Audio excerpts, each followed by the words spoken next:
So I was born and raised in South Korea, and I began my painting education when I was 10, and by going to very rigorous art specialized middle school and high school, and then went and I studied very more European painting tradition while I was at that school, and then I majored in Asian traditional painting in college and graduate school there, and then I came to US to go to my second graduate school here, and in mixed media. And after that, I worked on site-specific minimal installations for about 10 years. And at one point, I picked up my traditional painting again and began to work on this kind of representational painting.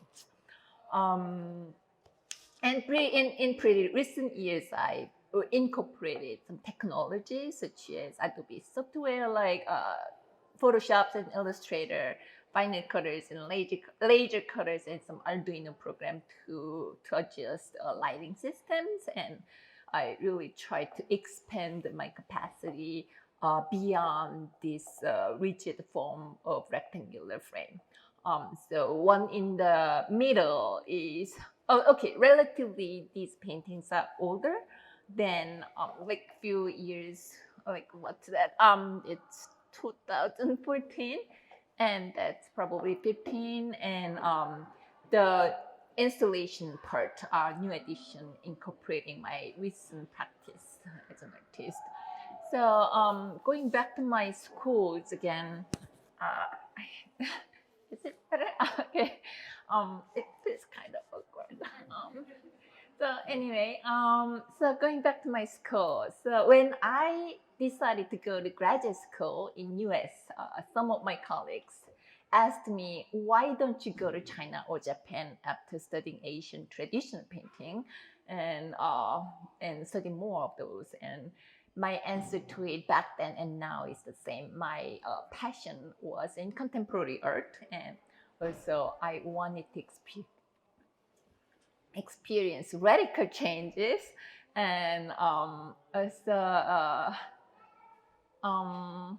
one more radical changes, and I forgot. But anyway, New York was the perfect place for me as a 27-year-old young lady.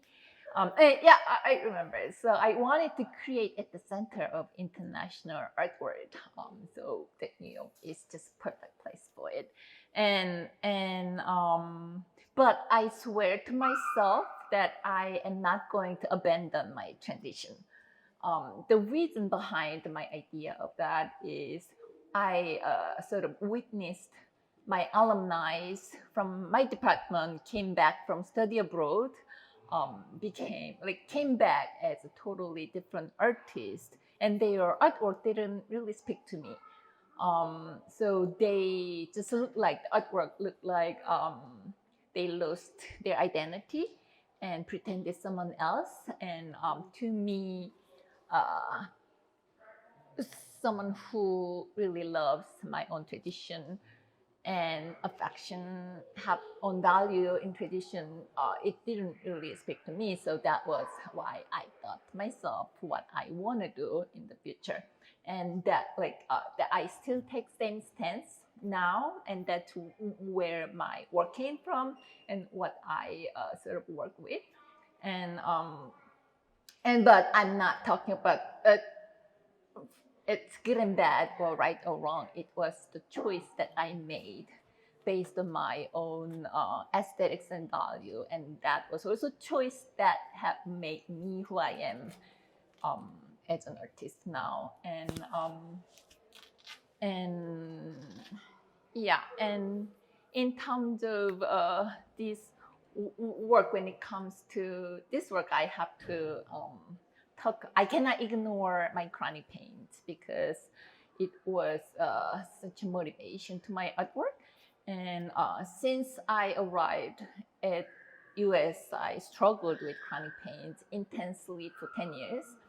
And then my body somehow learned how to manage it and also live with it. But it really transformed my life and my artwork. So my search for hyperdimensional word or surreal word really originated from my devastating reality with pain in the first place. And I really had to understand and embrace what's going on around me. So I thought a lot about life and death and real and surreal and spirituality and physicality through multi different channels like math and science and subatomic physics and Eastern mysticism, philosophies and meditations and so on and on. So in this work, I wanted to visualize my imaginative world beyond my cognitive awareness, and I wanted to suggest find a way to connect to those words. So uh, in this work, I believe you need to understand the reverse perspective that I use to depict this painting. So unlike other, okay, so the vanishing point is in front of the picture plane instead of behind the picture plane, which is typical in a Western linear perspective. And by doing it as the in front of it rather than behind. So by reversing this way, I can imply the space in the back is larger than the space in front. So from there, I could, when I open the drawer, the inside of the drawer opens up another space, which becomes infinite imaginative world. So this is very simple, opens up with just the water. And then I was exploring more of what I want to show in this sort of transformational, another word behind or beyond that drawer space.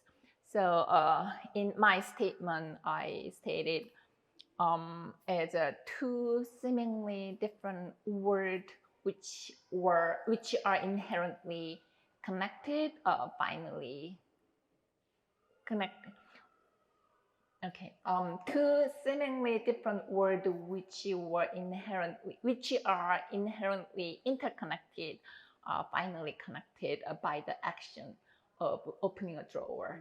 So that's what's going on in terms of the content, and I suggest my viewers to look at these things from diverse perspective and different perspectives that are beyond, like different from our own conventional rigid idea of that we know and what we grew up with. So and another fact that I want to point out is a dualism between object and space. So this is early version of that. So Miraculous Drawer came a year or two earlier than It's Inside and Outside. It's Inside is bigger than It's Outside series. So in this work, this chest, it's flat file that we can store paper, works on paper. So this flat file appears as obviously object, no matter what kind of perspective I use to it's an object. But in this work, it appears as an object and space at the same time, depending on how you look at it. So for example, like this work, if you don't think about reverse perspective, you can just understand this work as a space with a word, with a drawer you can open from the word. So I like to play with this dualism, coexistence of it, and really suggest my viewers to look at it from different perspective and outside of our confined idea. From there, what we can explore more. That was my question to my audiences. And in terms of subject matter, the water is very It's very common. Okay, I got inspiration from Minhwa, which is Korean folk painting from 18th, 19th century to late Joseon dynasty. It's a folk painting which were created by the people and for the people. So it's different from ink painting, which was more created by scholar painters and court painters. So they didn't have any norms or rules to follow. They just express whatever they want, and like really it acknowledge it as a true Korean painting, like really expressed by those people that represent Korean identity. So it's very colorful and whimsical and liberal, and the water and a lot of subject matters and iconic images are from those Minhwa paintings. And water is one of the popular subjects in all Asian art and Korean art as well. And I love its flexibility and transformability. It changes its form depending on what contains it. So it can be a shape of bottle or a bowl, so it can be a river or ocean, it can be rain and clouds. I love that transformer, that characters, and that's whom I want to be as well. So that become, and also I think it's really connected. Either the humidity here or rain in the Hudson River, it's all connected in the world that we live. So that's why I wanted to begin with the water in this series. And peony is represent wealth and prosperity. It was one of the most popular subjects to decorate the woman's powder room, and also screen paintings with the peony was used for events like weddings or birthday parties, and it's very popular subject in terms of that. And the plum blossom is as one of those four gracious plants, along with bamboo, orchid, chrysanthemum, which also represent all the four seasons and four directions. So especially the plum blossom is the flower that blooms the first in early spring and late winter. So often it bloomed in frost, like in late snow. So it foretells spring is coming. So it represents a hope in that context. So and also it's really beautiful whenever it really blooms up. I miss it. And then the water. And what else did I miss? Butterflies. Okay, so we sort of found out butterfly and flowers are sort of representation of relationship between husband and wife, or man and woman. But I learned that later. To be honest, I didn't really take that reference for the painting. And the technology. So I have very versatile background with a versatile ability to do from very traditional European painting to Asian paintings, and also large scale public installations using a lot of different technologies. So these are relatively old painting that Laura had a special affection to it. So she chose these bodies of work, and I wanted to do something on top of it. I just cannot simply hang my old paintings in my first museum show. So it's always fun to add something new, a new dialogue onto existing tradition or existing my work as well.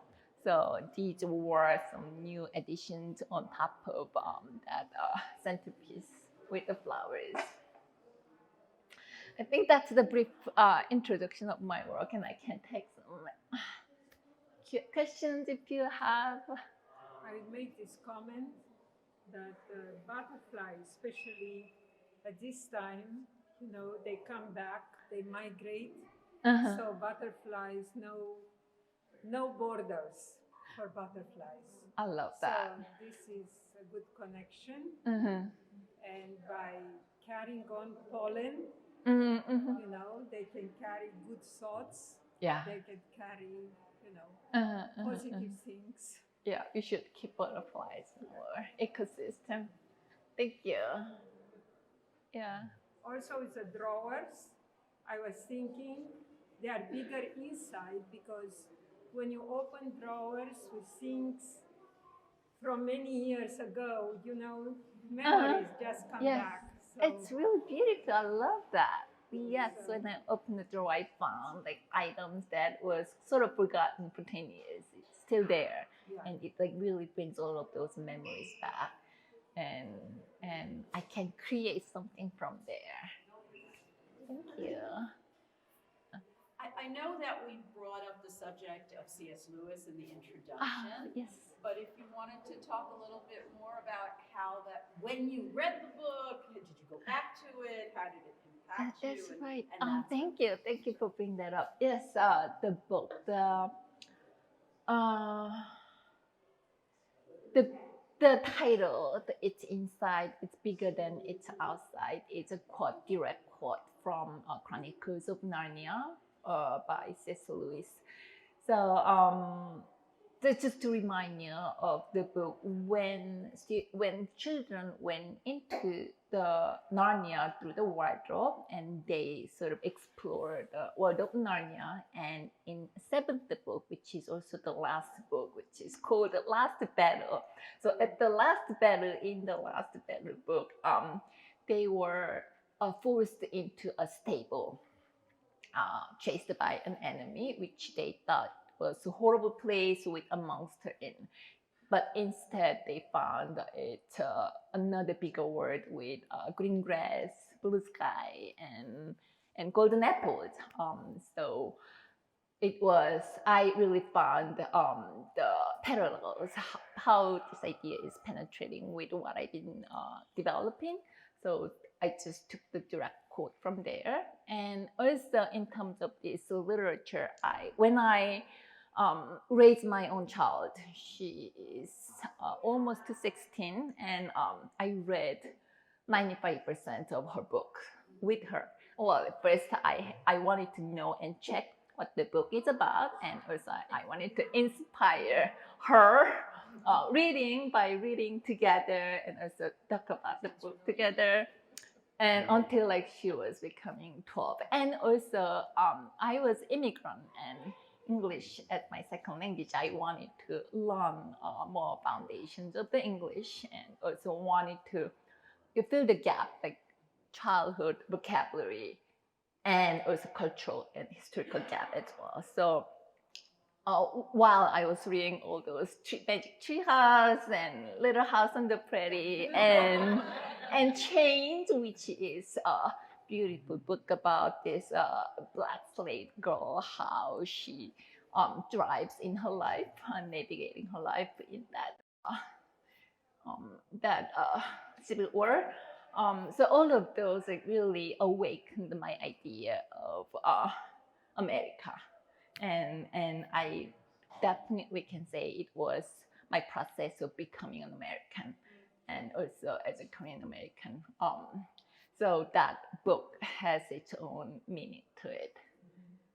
And to talk talk about one more book is it's called Tao of Physics. Tao of Physics by Fritjof Capra. He is actually a physicist, and this book is about like how the modern physics is related to the Eastern mysticisms like Chinese thoughts and Hinduisms and all of those Taoism, all of these ideas.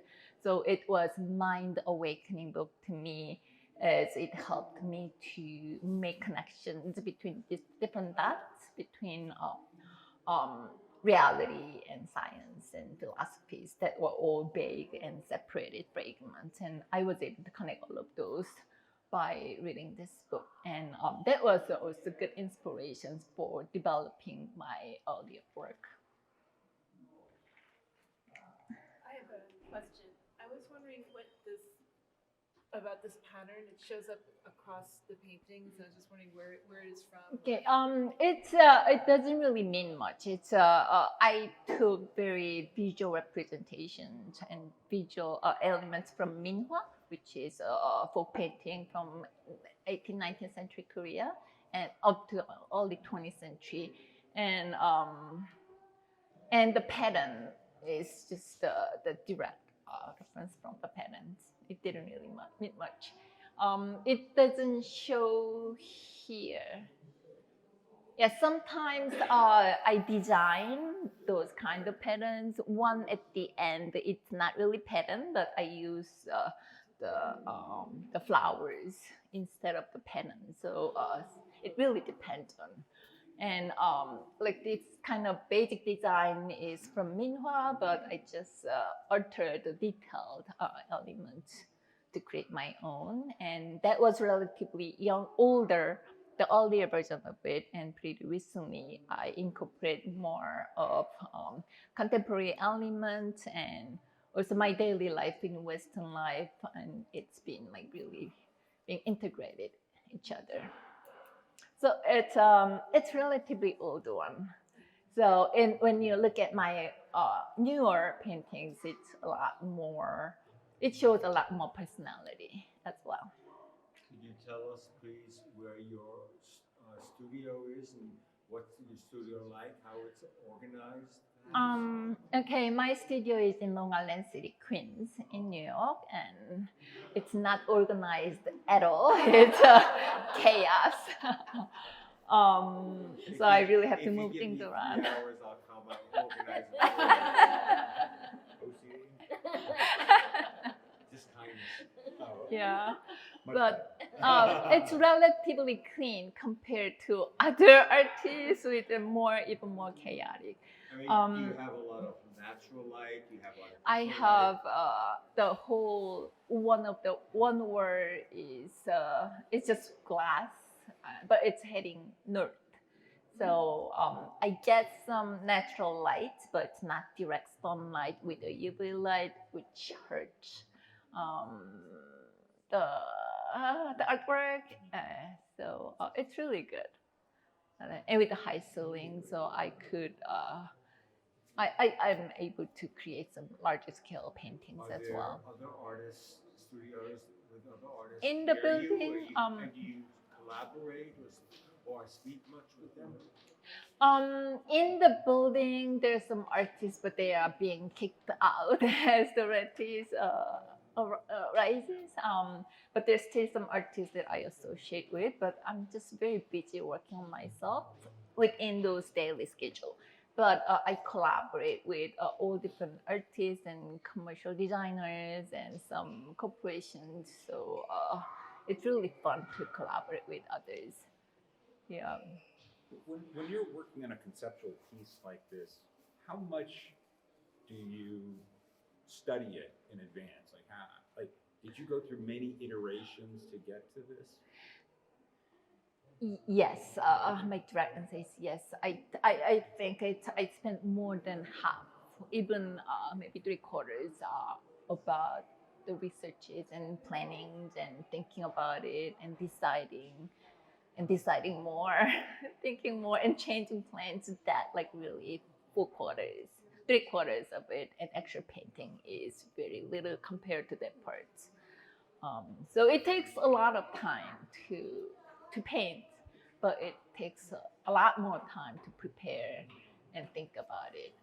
And also thank you for bringing that up. Also in terms of material technique, I guess that was the main question. As it's very different from other works here. So it's very Korean traditional painting materials and techniques. So it's a pigment and wash with animal glue and animal skin glue on Korean mulberry paper. So it works on paper. I paint on loose paper, and then after done, I mount that on the panel. So of course I hire the framer for it, and everything sent back to Korea, and I have my special framer there, and he will send them back to me after mounting process. And the physical layer is pretty thin compared to other acrylic or oil paint, but it's a very multiple layers of accumulated translucent paint. So the result, what you see, is not just one thin color. It's like layers and layers and layers of different colors. Like the small one, the minimum 3/4 up to 10, and in crazy case it can go up to 20. And in traditional painting, it can be unlimited. And that's sort of the mechanism they can sort of preserve the pigment on top and create depth and saturation with the colors. So I just want to see one thing. Let me just try this because there seems to be a noise. Yeah, it's from this. I think of the movie with a girl with a bomb jacket. Oh my God, that's right. Scarlett Johansson, is it? No, I don't know. She was one of them, and there's many. She's going to talk again. Voice amplifier. Let's leave it like that. If it gets annoying, we'll turn it off Okay. again. Did you want? I had another question, but if you want to have, go ahead, Masha. I had one that's a comparative question. The museum is very proud to have hold one of your works in our permanent collection, which is on view right now downstairs in order reorder. Can you talk about the progression of these works and what is happening downstairs so that people, when they go down, or the difference between your thinking between that type of work and this type of work? Okay. So from this work, one branch flow that way, and one branch flow to that with the noodle piece. So, well, in terms of containing water in a bowl, I think you can understand the way that I understand the water in terms of that, and also it has a little different idea that I developed. So it's more about how I want to sort of make connections between food, nature, and life. And also I wanted to present. I had to think about it. Okay. I wanted to present nature as a sort of inspiration of transcendence, and also yeah, the mountains there, and that mountain is a direct reference from. I take the direct reference from Asian traditional ink painting, which has its own philosophical meaning and metaphor, and I really like to bring all of those representations. And the aphrodisiac was kind of silly title for sort of poetic work like that. So I can kind of share what's the idea behind it. So when I try to decide the title of it, I discussed about it with my English, the native writer friend in New York. So and I learned it has aphrodisiac has second meaning of excitement. So I wanted to bring that idea of how we can be inspired and excited with this nature, being in the nature. So that was the idea. There are also foods. Uh-huh. There are foods which can be kind of aphrodisiacs. I mean, they give you a really special feeling. Mm-hmm. So I Yeah, can see the noodles, they can be part of this. Yeah. Depending on what is added in it. Yes. And also noodle represent in Korea and in Asia, it's a long life, longevity as well. Yeah. Well, I didn't really think a lot about that, but it's just a little story of it. Yeah.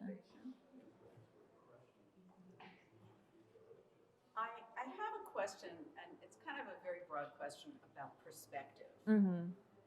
Not just visual perspective, but let's say linguistic perspective, point of view, grammar, etc.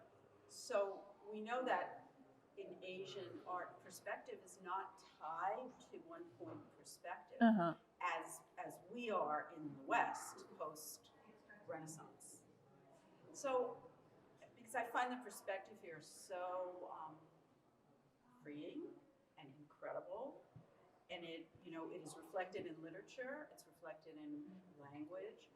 But if you could talk a little bit about, I wonder if there is perspective in, say, Minois painting, where that comes from, because I'm thinking about like your bookcases and your flat files and the kind of perspective that you employ there. It's multi-point perspective. So just, for those of us who are not as conversant with Eastern visual art, if you could speak a little bit about that. So I can talk about from two different aspects. I